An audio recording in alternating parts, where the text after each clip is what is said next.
बागवान ने भी न जाने कैसे कैसे शौक पाल रखे हैं। 10 साल का राज किया भाई, एक बार जीते तो 67 सीटें आ गई, दूसरी बार फिर 62 आ गई, फिर तीसरी बार फिर मौका मिल गया। तो दिल्ली की जनता के शौक निराले थे, क्या उम्मीदें थी उनको उनसे कि बागवान ने भी न जाने कैसे कैसे शौक पाल रखे हैं, फूलों के गमलों में कांटे संभाल रखे हैं। और इस सियासत में तो चित भी इनकी, पट भी इनकी, हमने क्या बेवजह सिक्के उछाल रखे हैं। मतलब जब ये सरकार में थे तो भी यही धरने पे बैठते थे, और आज जब ये विपक्ष में हैं तो हमसे सवाल पूछते हैं कि कब करेंगे। भैया ये सरकार में थे तब भी जल मंत्री होने के बावजूद आतिशी जी धरने पे बैठ जाती थी काम करने की बजाय। माननीय मुख्यमंत्री जी जो उस समय होते थे वो तो 26 जनवरी वाले दिन जाके धरने पे बैठ गए। तो इन तो धरना पार्टी है। इन्होंने अपने कार्यकाल में केवल प्रेस कॉन्फ्रेंस, केवल बाइट देना, केवल इंस्टाग्राम ट्विटर पे पोस्टेड डालना और मनगढ़ंत कहानियां बनाना, इसके अलावा किया क्या है। इनके विचार, इनकी सोच जिस कदर स्पीड में चलती है उसको तो कोई फॉलो नहीं कर सकता भाई। वो तो यमुना जी में जहर डाल देंगे, इस जन्म में तो जिता नहीं सकते, हरा नहीं सकते, ऐसी ऐसी बात करने वाले, घमंड से भरे हुए, अहंकार से भरे हुए। घमंड और अहंकार तो रावण का भी नहीं चला, तो ये क्या चीज थे। जनता ने एक बार में दिखा दिया कि जनता जब चाहती है तो सर पे भी बिठाती है, और जनता के दिल में से उतर जाओ तो वो सड़क पे भी ला देती है। तो धरने की पार्टी फिर से धरने पे जा बैठी। मैं तो कहती हूँ ये जनता का काम है, जनता ने जो किया है वो उनको समझना पड़ेगा। चैलेंजेस बहुत हैं, बहुत सारी कठिनाइयां हैं, और मैं तो इतना समझ पाई कि जो आतिशी जी बार बार कह रही थी कि कब देंगे कब देंगे, क्योंकि उन्हें पता है कि वो जो सिस्टम छोड़ के गई हैं, जो खजाने खाली करके गई है, वो भी ये सोचती थी देंगे कैसे, जरा पूछे तो सही कब देंगे। परंतु मैं पूरे विपक्ष को ये बताना चाहती हूं कि आज आप जिस भी परिस्थिति में दिल्ली को छोड़ के गए हैं, दिल्ली के लिए जो काम हमें करने हैं, दिल्ली को नरेंद्र मोदी जी का जो स्वप्न है, जो विजन है दिल्ली के लिए, विकसित दिल्ली का, उसको पूरा करने के लिए हमें जो भी करना पड़ेगा इस दिल्ली के लिए हम करेंगे। दृढ़ता के साथ, संकल्प के साथ, मेहनत के साथ, ईमानदारी के साथ हर एक काम को किया जाएगा। आप लोगों के जैसे नहीं, क्योंकि आपको वादे तो करने आते हैं, निभाने नहीं आते थे। आपको दिल्ली की जनता का दर्द का प्रचार करना तो आता था, परंतु उसके लिए काम करना नहीं आता था। आज हम दिल्ली की जनता का जो दिल का दर्द है उसका एहसास भी हमें है, और उसका उपचार भी हम करेंगे, ये मैं आज आपको बताना चाहती हूँ। जो चीजें, जो काम मैंने देखा अपने पूरे कार्यकाल में, पिछली सरकार ने अपनी बुद्धि का इस्तेमाल केवल जनता को बेवकूफ बनाने के लिए किया। बेवकूफ बनाती रही, कहती रही, वर्गलाती रही, और जब जब काम नहीं हुआ तो गलियाती रही। कभी राज्यपाल जी का नाम लेके, कभी प्रधानमंत्री जी का नाम लेके। तो जनता ने सोचा कि भाई जब करना उन्होंने ही है तो उन्हीं के हाथों में सत्ता सौंप देते हैं। तो इस बार पूर्ण बहुमत की जो सरकार जनता ने बनाई है, दिल की गहराई से मैं दिल्ली की जनता का बहुत बहुत धन्यवाद करती हूँ। और कहना चाहूंगी जितने काम दिल्ली में करने वाले हैं, देखिए केजरीवाल साहब ने अपना बंगला, अपना शीश महल तो बना लिया, पर ये नहीं सोचा कि लाखों लोग जो झुग्गियों में रहते हैं, जो सड़कों में रहते हैं, जिनके सर पे छत नहीं है, उनके लिए क्या करना है। उनके लिए उनको छत मिले, उन्हें घर मिले, उसके लिए उन्होंने कोई काम नहीं किया। वो केजरीवाल साहब जो अपने घर का टॉयलेट बनाने के लिए करोड़ों रुपए खर्च देते हैं, दिल्ली के झुग्गीवासी किन शौचालयों का उपयोग कर रहे हैं। आज दिल्ली देश की राजधानी है, फिर भी दिल्ली में सबसे ज्यादा ओपन डेफिकेशन है। ये शर्मनाक हरकत, ये शर्मनाक काम का जिम्मेदार वो सरकार है जिसका राज पिछले इतने साल रहा। एक भी काम वो बताए कि उन्होंने अपने कार्यकाल में शुरू किया और उसे खत्म किया। बची कुची रोटियां, बचे कुचे टुकड़े जो शीला दीक्षित जी के समय के थे, उन्होंने केवल उसी का प्रचार प्रसार किया कि हमने ये कर दिया, हमने वो कर दिया। झूठा फ्रॉड शिक्षा का मॉडल, जिसमें बेचारे बच्चे फेल होते रहे, ड्रॉप आउट होते रहे, परंतु उनका भविष्य अधर में लटका रहा और ये अपना प्रोपोगेंडा करते रहे, हमारा शिक्षा का मॉडल। दिल्ली की जनता से पूछो जाके कौन सा शिक्षा मॉडल की बात कर रहे हैं। अभी आशीष भाई ने बताया कि कितने ज्यादा ये लोग केवल अपना सर्वस्व, मैं।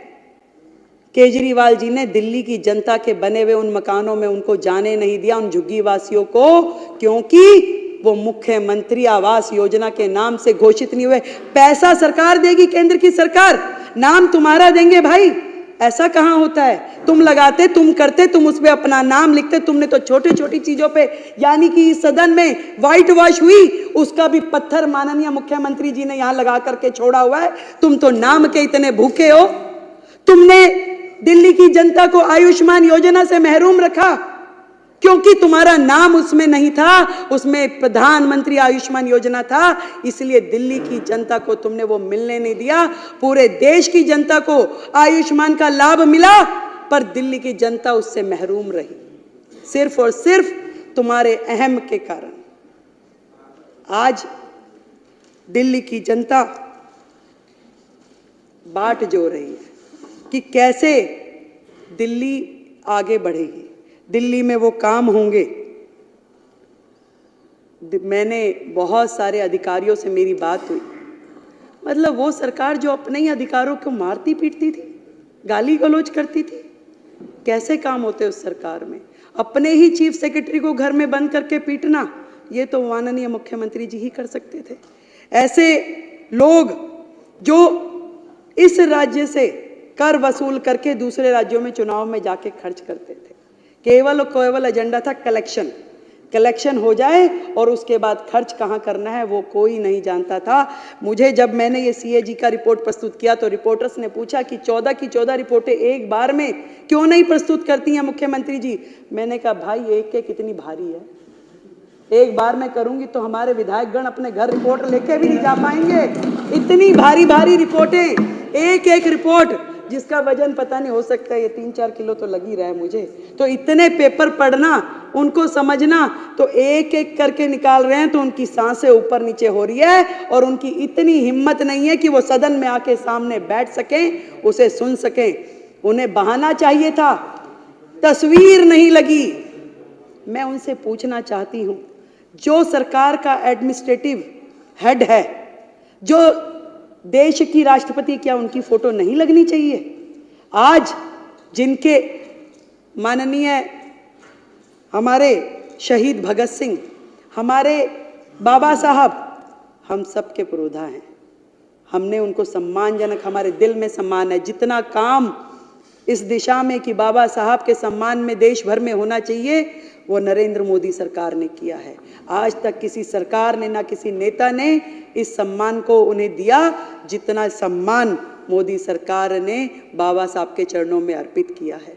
वो लोग बातें करते हैं, फोटो नहीं लगाई, केवल मात्र बहाना कि मुझे तो लड़के जाना है, किस तरीके से मुझे यहाँ से बाहर निकले, क्योंकि वो सुन नहीं सकते थे जो बातें इस रिपोर्ट में लिखी हुई है, जो बातें एक एक विधायक यहाँ बोलेगा, उनकी हिम्मत नहीं थी वो सुनने की, इसलिए वो दौड़ गए कि भाग जाओ भैया, जो मर्जी बोले यहाँ पे, हम तो बचें।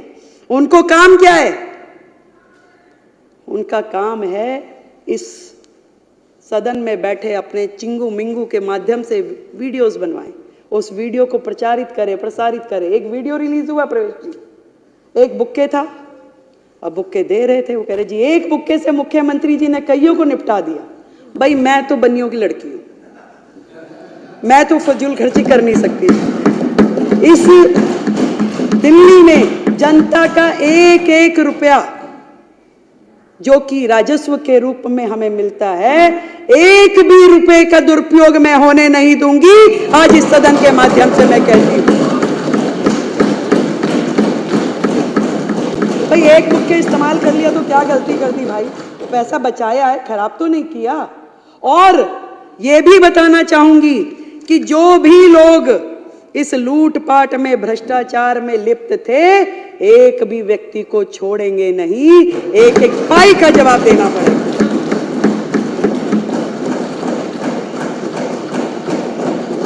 चुनाव के दौरान बहुत सारे पोस्टर लगे, स्टिकर लगे, भाई हो तो ऐसा, भाई हो तो ऐसा, डैश डैश डैश। ऐसा भाई जिसने दिल्ली की बहनों के परिवार बर्बाद कर दिए, घर बर्बाद कर दिए, एक के साथ एक फ्री देने वाला तो सर एक ही मुख्यमंत्री है पूरे के पूरे देश में। एक ही मुख्यमंत्री, एक के साथ एक फ्री। दारू, कैसे घर बर्बाद हुए, कैसे बहनें खून के आंसू रोई, ये केजरीवाल साहब जो उन्होंने किया वो इतिहास में लिखा गया। जो घर बर्बाद हुए, जब उस बहन का पति उससे लड़ता था तो वो 100 गालियां देती थी केजरीवाल को, और वही बद्दुआएं लगी है कि केजरीवाल जी की पूरी टीम सिमट के, जितने धुरंधर थे, जितने मुखिया थे, सब घर जाकर के दुबक्के बैठ गए। दिल्ली की जनता, दिल्ली की बहनें, उनकी बद्दुआएं उन्हें लगी। जो नीतियां रीतियां उन्होंने अपनाई, जो भविष्य खतरे में डाला, दिल्ली को बर्बाद करने की दिशा में उन्होंने कुछ छोड़ा नहीं है। उन्होंने डेवलपमेंट के नाम पे जहां जहां जो करना चाहिए था कुछ भी नहीं किया। केंद्र सरकार से करोड़ों करोड़ रुपए आते रहे और उनको बर्बाद करने के लिए उन्होंने सारे काम किए। यमुना की सफाई के लिए करोड़ों रुपए आए, कुछ काम नहीं किया। दिल्ली में G20 के समय में जितने काम हुए उसमें दिल्ली सरकार का जो शेयर देना था दिल्ली सरकार ने नहीं दिया। मेट्रो के एक्सटेंशन में जो पैसे दिल्ली सरकार ने देने थे दिल्ली सरकार ने नहीं दिए। एक भी काम दिल्ली सरकार ने जो उनका बनता था वो किया नहीं। जब भी जरूरत पड़ी केंद्र सरकार ने ही खड़े होकर के दिल्ली को संभाला। कोविड के समय में भी ना तो केजरीवाल घर से बाहर निकले, ना ही उनके जितने विधायक थे घर से बाहर निकले। एक भी विधायक ने समेत उनके मंत्रिमंडल के किसी दिल्ली की जनता की कोई मदद नहीं करी अध्यक्ष जी। तब भी दिल्ली को संभालने वाले आदरणीय प्रधानमंत्री जी थे और गृह मंत्री अमित शाह जी थे जिन्होंने दिल्ली को संभाला और दिल्ली के प्राण बचाए। कैसे भूल जाएगी दिल्ली की जनता, कैसे भूल जाएगी। आज भी मैं तो यही कहना चाहूंगी कि मिशन मोड पे काम करना पड़ेगा। एक दूसरे पे दोषारोपण की जो प्रथाएं चलती थी, हमें उससे मतलब नहीं है। मीडिया वाले मेरे को रास्ते चलते बाइट के लिए बोलते, मैं मना कर देती हूँ। मैं क्या, कुछ करने तो दो पहले, काम करूंगी उसके बाद बोलूंगी। और कोई बहाना नहीं, कोई किसी के ऊपर दोषारोपण नहीं, कोई मर्यादित व्यवहार नहीं, केवल और केवल काम। और उस काम के करते हुए दिल्ली में जो भी दिल्ली जिसकी अधिकारी है वो सारे के सारे अधिकार उनको देने हैं। यहाँ तक कि MCD का जो शेयर हमारा बनता है, आज इस सदन के माध्यम से मैं कहना चाहती हूँ कि 192 करोड़ रुपए जो दिल्ली नगर निगम का शेयर है वो हमने उनको ट्रांसफर करवा दिया।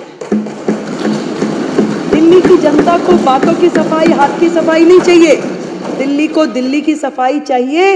इसलिए हम नगर निगम को पूरा का पूरा स्पेस देंगे कि वो जो काम उनके हैं उस काम को करने के लिए जो भी हमारी तरफ से हमारी जिम्मेवारी बनती है वो जरूर हम उनको करके देंगे, कहीं पे भी कोई कमी रखेंगे नहीं।